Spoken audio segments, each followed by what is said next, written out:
What are you doing? Oh, you don't know? This is the one true deadlift, the Jefferson Deadlift.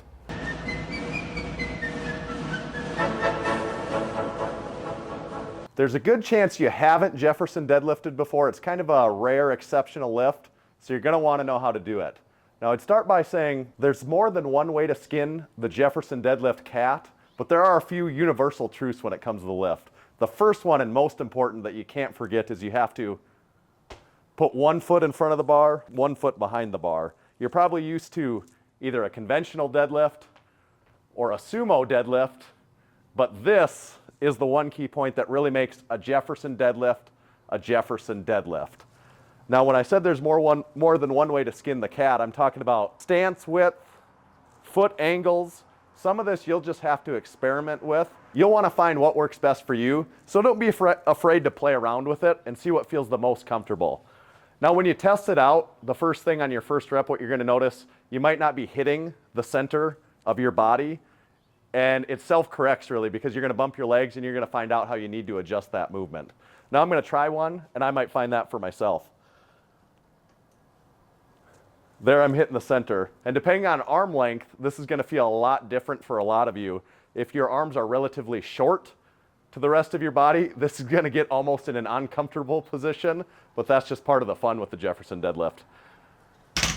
I set that down. Something else to keep in mind, the Jefferson deadlift is a little bit more of a squat movement than a deadlift movement at times, especially in comparison to a conventional deadlift. A conventional deadlift, you're really going to feel that hinge movement, whereas with the Jefferson, there is more of a squat element to it with more leg muscle recruitment. Lastly, you can look at the grip is an important part of the Jefferson deadlift. Now, grip width is part of it, and actually how you grip. You can use an over-under if your weight gets to be higher. Either way, over-under, whatever is actually whatever feels more comfortable for you. I've seen people use straps on the Jefferson deadlift, but the big thing that I think about is the width, where you get comfortable. I like to use a relatively narrow grip. I'm actually got my fingers on the smooth of the bar, and I find it gives you a little more room to work with at the top of it when you keep your hands a little bit narrower. So if you are thinking about performing the Jefferson deadlift, whether it be just for fun in a workout or even in a program, let's talk about a couple of benefits that come along with this exercise. So I think the first and arguably biggest benefit of this exercise is it's challenging and fun, and it causes you to explore a different movement pattern that you might not be used to.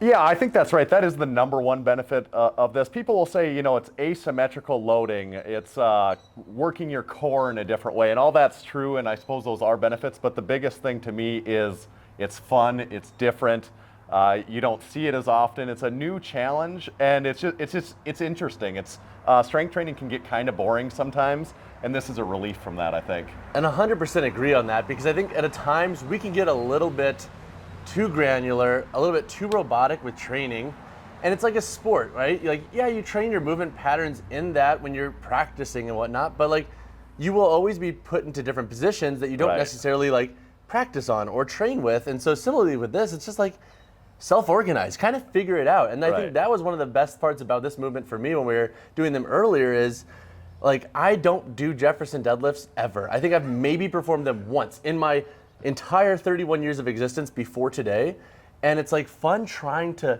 figure out, okay, no, hit there, adjust, hit there. So I almost feel like it almost like causes you to like kind of flex those self-organization skills as a lifter. And now in your case, because you guys do a Jefferson deadlift contest and you see a ton of different Jefferson deadlifts, like how many types or forms of Jefferson deadlift do you see?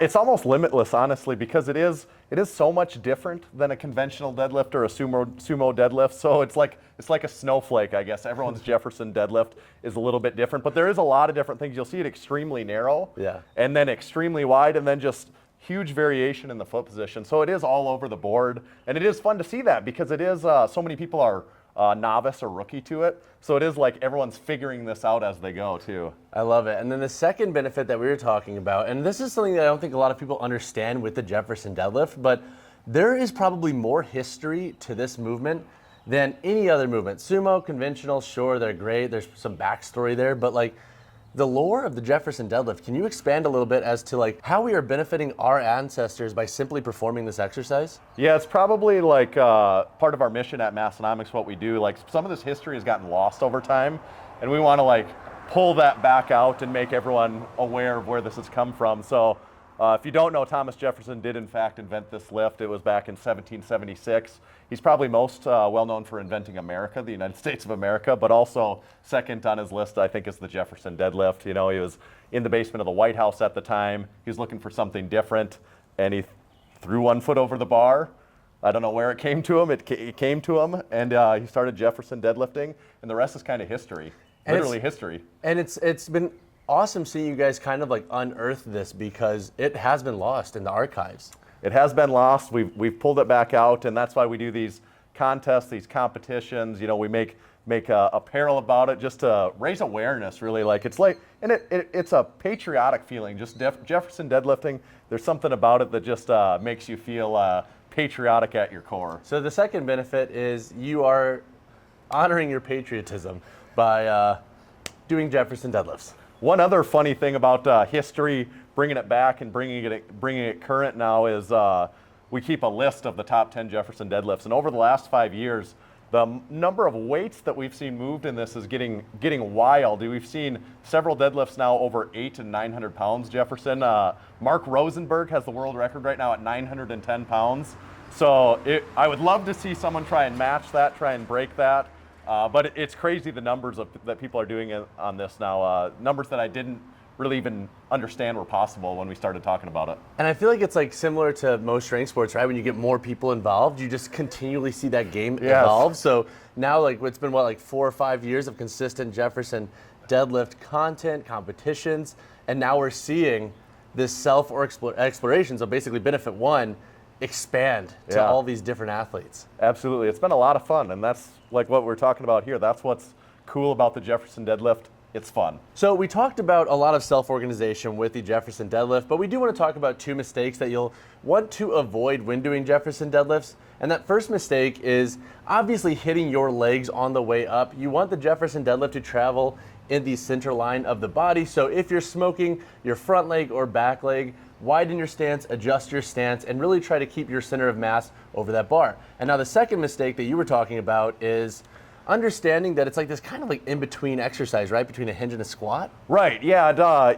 I think it's harder if you turn it into more of a hinge. Yeah. And if you're a regular conventional deadlifter, you might have a tendency to do that. So you gotta almost bring your torso more upright and help yourself turn it into more of a squat. And I think it feels more natural that way. All right, guys, that wraps up this Jefferson deadlift guide. A big thank you from Tanner at Massonomics for helping us out with this exercise.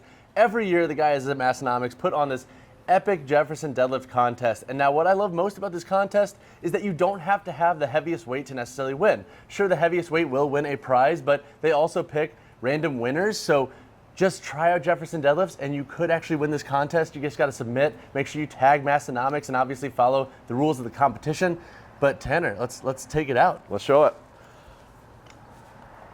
As a sign of patriotism and camaraderie, we honor you, Thomas Jefferson. Like the video, drop subscribe, ask questions if you have them. See y'all.